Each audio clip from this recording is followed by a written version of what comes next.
Eine Kernaussage von Ausgabe 60 der Zeitschrift PITWALK, die Ende April erscheint, lautet: Es rauscht wiederum eine selbstverschuldete Absagewelle durch den deutschen und europäischen Motorsport.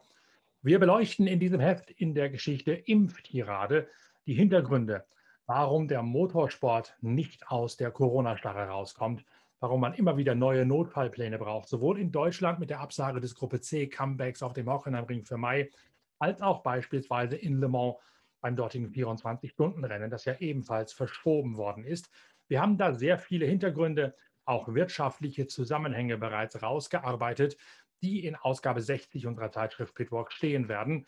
Themen, Zusammenhänge, Erklärungen, die ihr so anderswo nicht lesen werdet und nicht erfahren dürftet.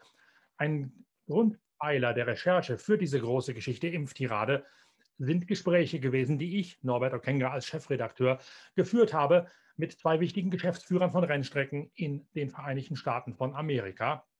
Eddie Gossage habt ihr gestern gesehen, den Chef des Texas Motor Speedway, wo mehr als 200.000 Menschen mittlerweile auf Privatgrund geimpft worden sind. Ganz ähnlich ist die Bilanz des Indianapolis Motor Speedway. Dort steht ja bald der Month of May auf dem Programm, also der Monat Mai, wo das große Indy 500 stattfindet. Großes Ziel, auch wirtschaftlich natürlich, dort wieder Zuschauer zuzulassen. Man peilt mal ein bisschen 250.000 Zuschauer an, die man dort hoffentlich mit Abstand wieder an die Rennstrecke bekommen kann. Und da ist eine ganz wichtige Größe eine ebenfalls privat angeschobene und vorgetragene Impfinitiative der Streckenbetreiber von diesem riesigen Nudeltopf im Mittleren Westen der USA. Doug Boles ist der Geschäftsführer des Indianapolis Motor Speedway und auch mit dem habe ich mich per Videokonferenz ausgiebig unterhalten können über alle Hintergründe, wie es zu dieser Impfkampagne auf dem Indianapolis Motor Speedway kommen könnte. Ein Vorbild auch für Deutschland, wenn man den Mut hätte, eine ähnliche Herangehensweise auch hier anzuwenden und zu applizieren. Wie schon gestern mit Eddie Gossage, jetzt auch heute mit dem IMS-Geschäftsführer Doug Boles. Das ganze Gespräch in ungeschnittener Länge für euch zum Mithören in englischer Sprache geführt, natürlich. Die Kernaussagen davon finden sich dann in der Geschichte Impf-Tirade in Ausgabe 60 der Zeitschrift PITWALK, die im April auf den Markt kommt. Da allerdings in einen Kontext gebracht mit Deutschland, mit England, mit Russland und auch mit dem 24-Stunden-Rennen von Le Mans und der Krise bei Peter Auto im historischen Motorsport, der ebenfalls gebeutelt wird vom Coronavirus und von der Absageritis. Jetzt hier die Recherchegrundlage, das Gespräch mit Doug Boles über das Impfen auf private Initiative in Indianapolis. Höret und staunet.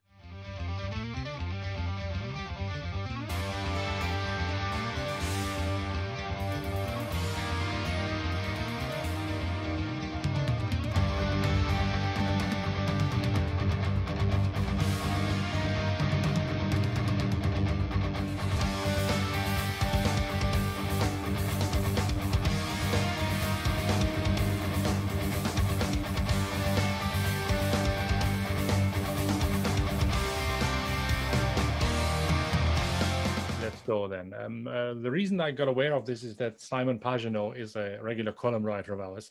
And when I last spoke to him, he said you had vaccinated 17,000 people over one weekend at the IMS, which us in Germany obviously must make us cry if we're looking at our figures of how we're getting on with vaccination.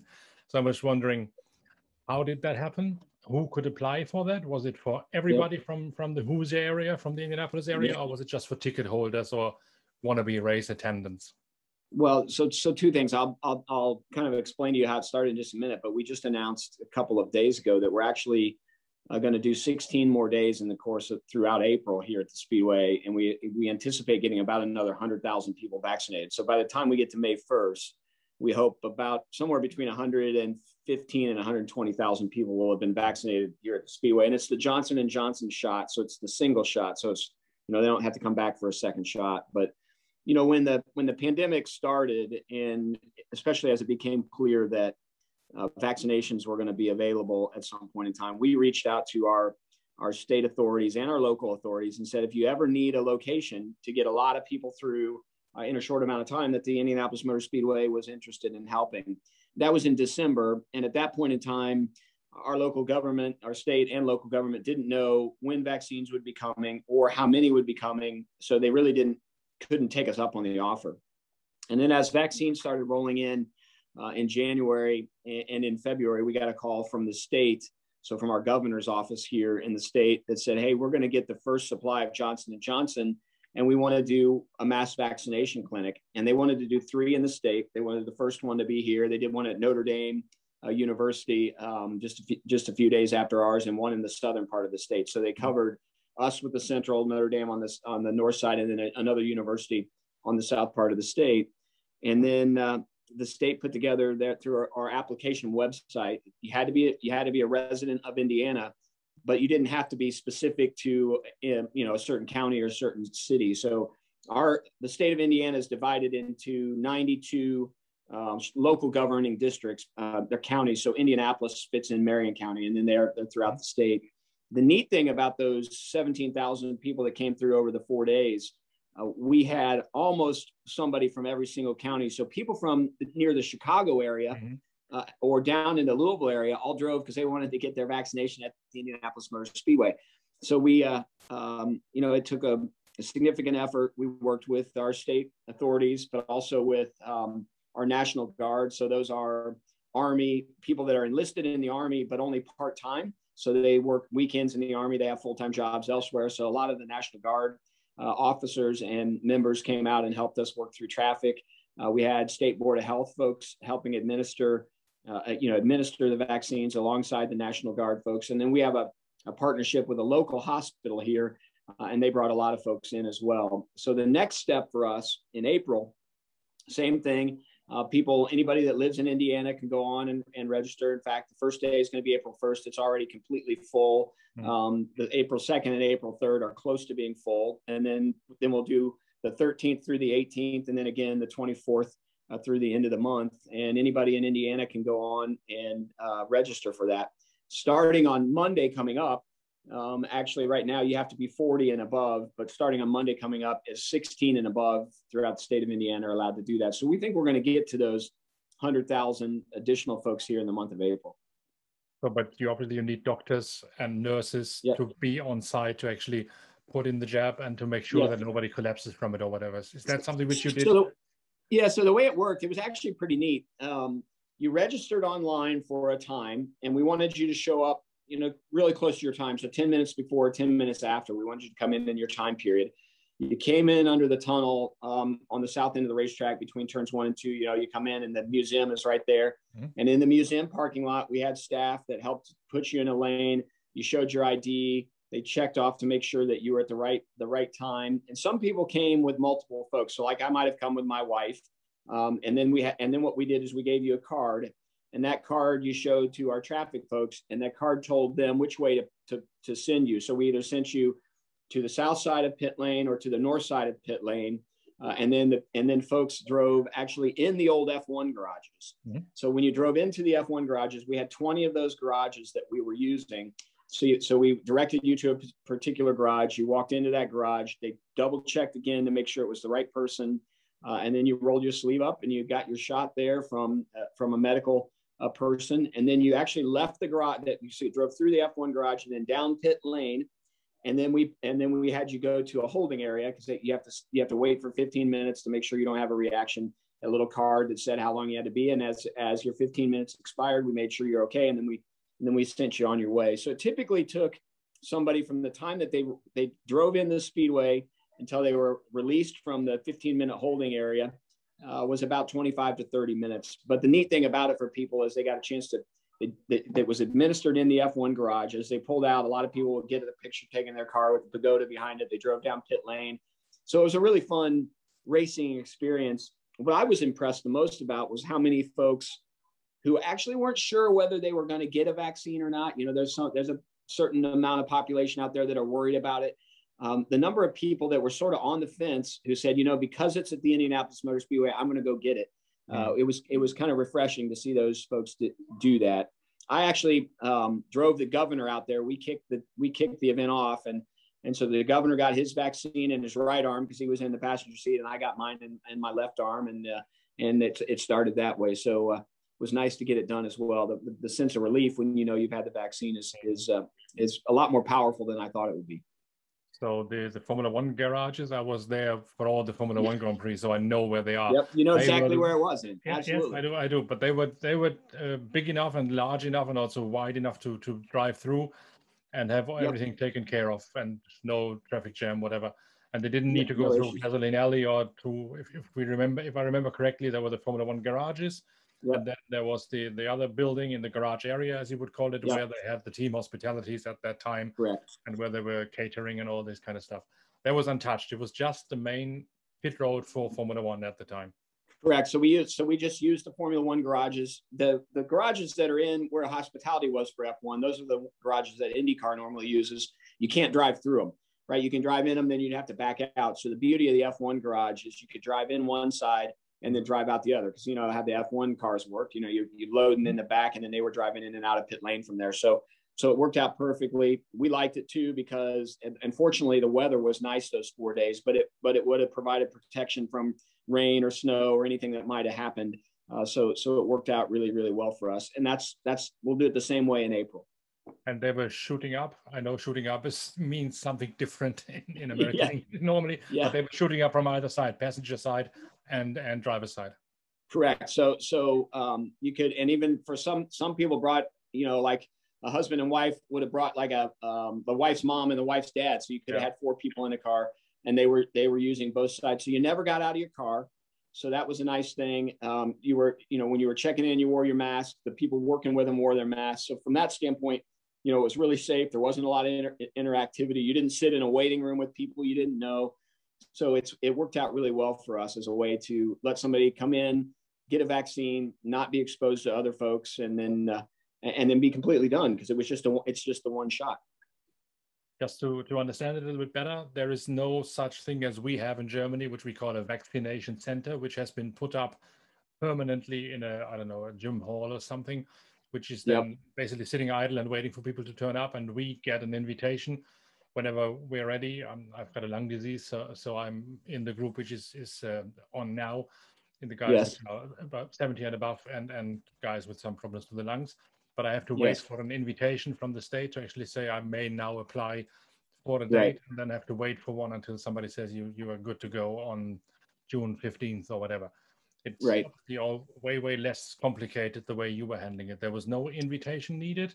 There was no formal process to say, I'm suffering from this lung thing, so I'm entitled to. No, the only requirement was that you were a resident of the state of Indiana, so you had to show some proof that you lived here, and then you had to be over 40 years old. So that was I think maybe when we did it, you had to be over 50. You had to be over 50 when we did the first round. This next round is anybody over 16. But you had to apply for it before to get that date, which you just mentioned. Yeah. So you just go on a website. And you would put in the website your date of birth. You'd say, I'm over 40. You share the date of birth, and then select. You go and you put your zip code. You know what your neighborhood is. You would put that in, and they'd say, okay, here are the sites closest to you, and then you just pick the date and the available time, and then you just get an email that notifies you right after that, says you're scheduled for 9 o'clock on April 1st. And then there's the details on how to show up at the Speedway and what to bring. One thing which strikes me about this, other than it's less complicated than it is at our side, in the magazine you're seeing behind me on the left, we have an interview with Walter Czarnecki, the right-hand guy to Roger Penske. Yeah. And he explained a lot of how NASCAR actually kicked back into life last year after the first lockdown came. And he said there has been a lot of conversation between track owners, state governors, local county governors, and the teams. The main work has been done aligning the track owners with their local authorities. Yep. So is this basically just step 2 of what's been happening last year anyway, to kick NASCAR and also IndyCar back into life? Is that now the second logical consequence of how you've worked last year already? Yeah, I think so. And, one of the things, so from our standpoint, we're not SMI or ISC, the big racetrack owners in the U.S. So we're owned by Roger Penske, right? And he owns one racetrack, which is the Indianapolis Motor Speedway. But for a long time, we've had great relationships with our local governments. So we work hand in hand. In fact, the last year, we had one of our police officers get killed in the line of duty, and we had the funeral here when they couldn't have funerals inside. So they lined the racetrack with police cars. We had a local high school who wanted to have a graduation, but they couldn't.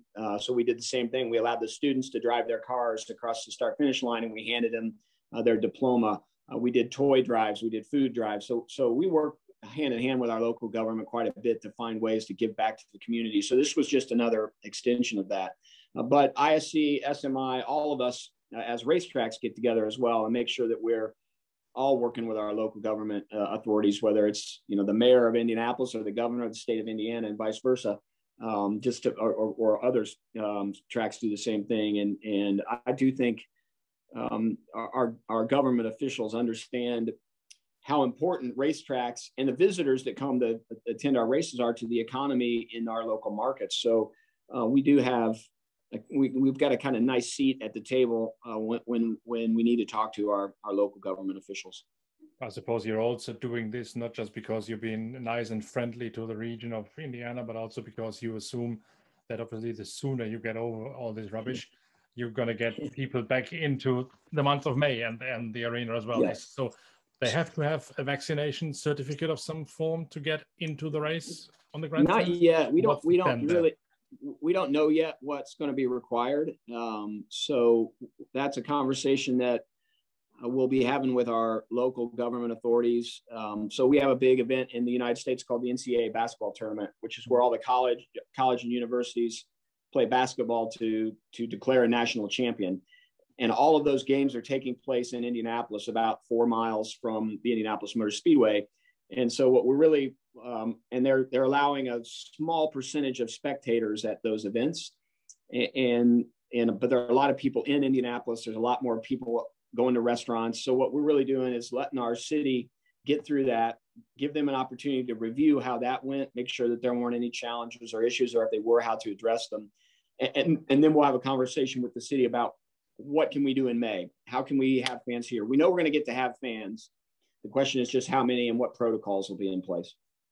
I see there have already been certain protocols which are now on, which says up until, I don't know when it was in May or somewhere, they're going to lift the ban on masks or something like this, or on at least on how many people may gather. So is that already working in your favor? Is that already the first result of what we're seeing?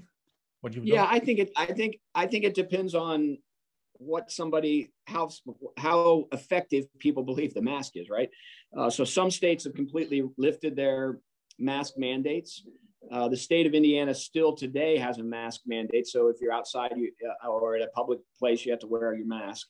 But our governor did just say this week that starting next week, or starting, I think, April 6th, the mask mandate in the state will disappear. But a local government, so like the Indianapolis mayor, who just has governing authority over Indianapolis, not the state, that mayor can still say in Indianapolis, if you're here, you have to have a mask. And our mayor did say yesterday that he's going to maintain that mask mandate. So people will be having them. It is good news that we are starting to move towards a time when we don't have to have masks. And then the gathering restrictions that we've had are easing up a little bit. They're still a little bit more restrictive in Indianapolis than they are in other places in the state, but we're also a more densely populated area. So it's more important to, kind of take it slower when you're in an area like a big city versus a small country town. But I suppose one part of you working towards having fans back in for the 500 is also fencing off certain areas, or making sure that there is enough of a distance between one block of crowd next to the other. Say, like, I don't know, there's 3 seats taken by me and my mates, and then there is 5 seats free, and another 3 seats taken by my mother and her community, or whoever is going to be there. I suppose that's in place already. So we are looking at a whole host of scenarios, because we just don't know what we're going to have. So we planned out a lot of different things. When we actually had our IndyCar race in the fall last year, so we had a couple of IndyCar races in October because they got canceled in the rest of the year, so we hosted them here. We actually limited the number of people who could come to the venue to about 15,000. We're a mile long by a half mile wide, so we have tons of space. We put half of them on the south end of the racetrack, half of them on the north end of the racetrack. We didn't let them, you couldn't walk back and forth. If you're on the north end, you had to stay there. If you're on the south end, you had to stay there.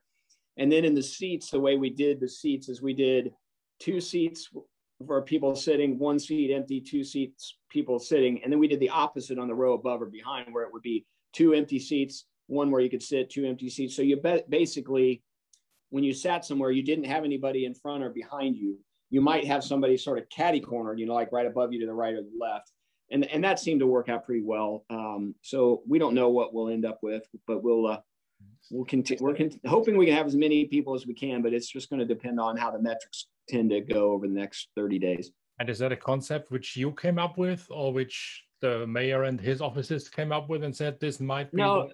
Get in? So our mayor basically asked us to come up with some proposals and run them by them, and then they ultimately had to approve it. But we had a variety of concepts, and the mayor came out here several times last year, along with his head of the health department came out.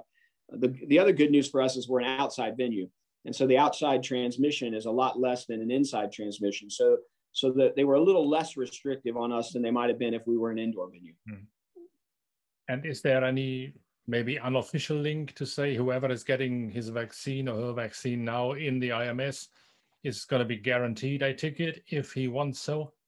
No, right now we haven't made any conversation about it because we want to make an announcement when we know how everything is. So we felt like it was better not to piecemeal things.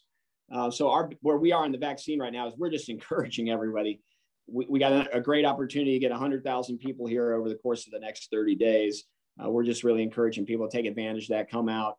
I got it as an example, right, to show people that it is safe and that, that we want folks to do it. The governor did the same. So we're hoping that we encourage people, and the more people that get the vaccine, the more likely we are to have a lot of people here in May.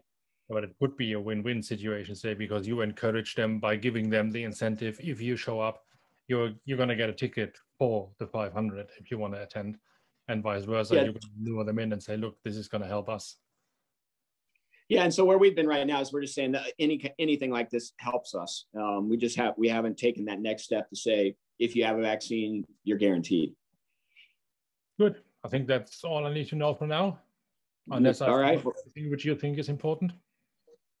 I think we got it. It's we're just really excited to be doing this. You know how it is. It's important that we see some light at the end of the tunnel, and the quicker we can help people stay healthy, the better off we are. So that's really been our focus the last 2 months. Yeah, I'm just a bit amazed by what the figure which Simon said and which you just reaffirmed, because looking in the county where I live, from the entire month of January when they started vaccinating up until now, they've managed only 16,000. So whatever you did over one weekend in 3 days, right. we didn't manage in 3 months. So. Well, we're going to keep it going. Like I said, I hope by the end of April, we'll be able to say we've done 120,000, which will be great. Yeah.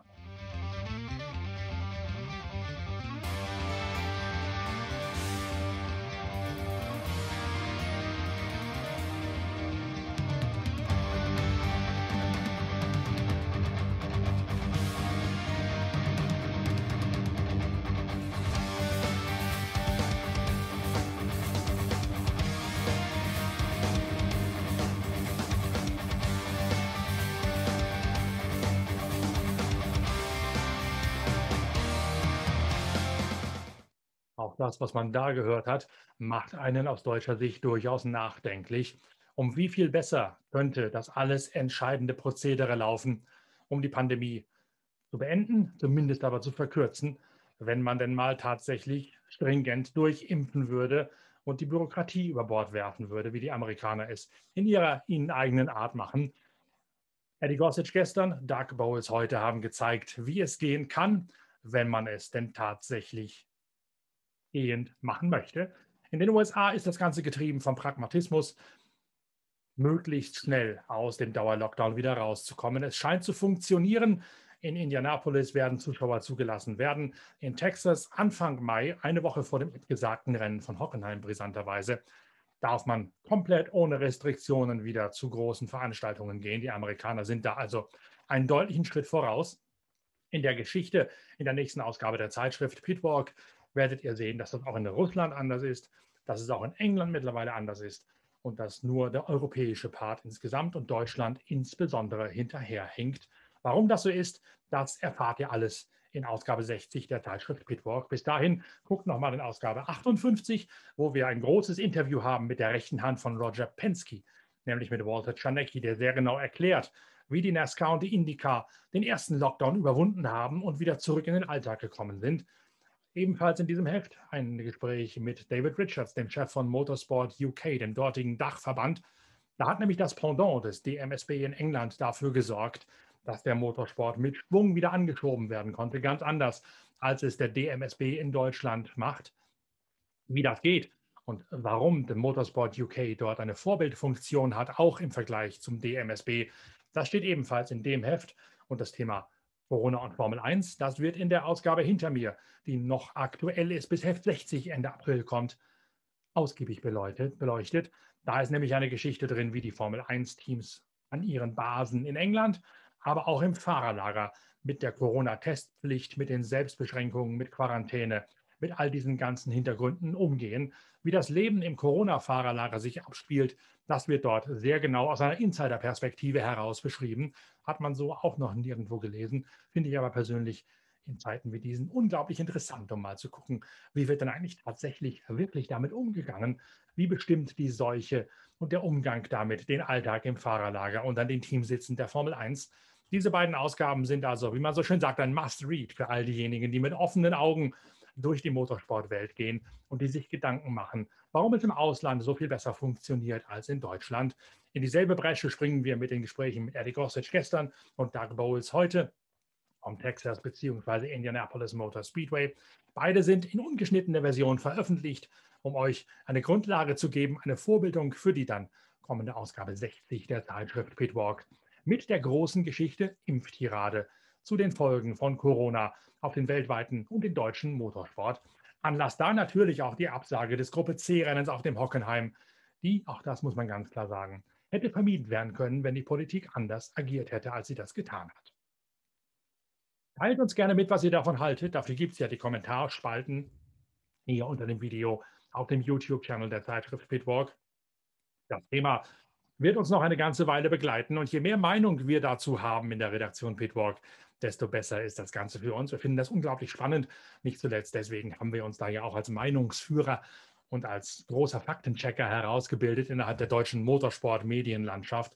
Berichtet keiner dermaßen umfassend und tiefschürfend über das Thema Corona im Motorsport, wie wir das gemacht haben. Schon seit den ersten Öffnungsschritten durch den MC Norden und den MC Meißen im Speedway-Sport im vergangenen Jahr nach dem ersten Lockdown. Wir haben das Thema immer weiter am Köcheln gehalten und haben auch ganz intensiv recherchiert, um euch tatsächlich da immer auf den letzten Stand der Dinge zu bringen. Es ist natürlich immer ein Schießen auf ein bewegliches Ziel, weil sich auch die Erkenntnisse, vielleicht aber auch nur die Interpretationen beim lustigen Inzidenzwertwürfeln in Berlin und dem Festlegen, ob jetzt ein R-Wert, ein Inzidenzwert, eine Nachverfolgung oder was auch immer gerade wichtig ist, um die neuen Maßnahmen zu beschließen. All das ist schwer zu lesen, all das muss man aber, um Qualitätsjournalismus zu betreiben, einordnen und dann runterbrechen auf den für uns relevanten Teil, auf den Motorsport.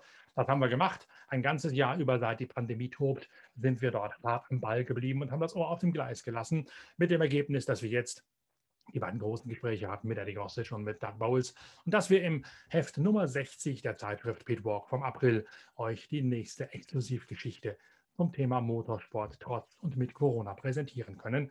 In dem Sinne, empfehlt uns weiter, bleibt uns treu, sorgt dafür, dass gerade diese Gespräche mit Doug Boles und gestern mit Eddie Gossage bitte auch viral gehen, denn das ist ein sehr spannendes Thema, das bestimmt eine sehr große Verbreitung verdient hat. Also teilt es, gebt uns reichlich Kommentare, Likes und Däumchen, damit das Ganze viral geht und damit hier wirklich eine große, große Reichweite erzielt werden kann zu diesem so relevanten Thema. Wir hören uns bald wieder mit der Formel 1 oder auch mit der IndyCar-Serie auf PITWALK TV und in unserer Podcast-Reihe Pitcast. Bis dahin, tschüss, danke fürs Reinhören, fürs Liken, Däumchen geben und abonnieren. Euer Norbert Ockenga.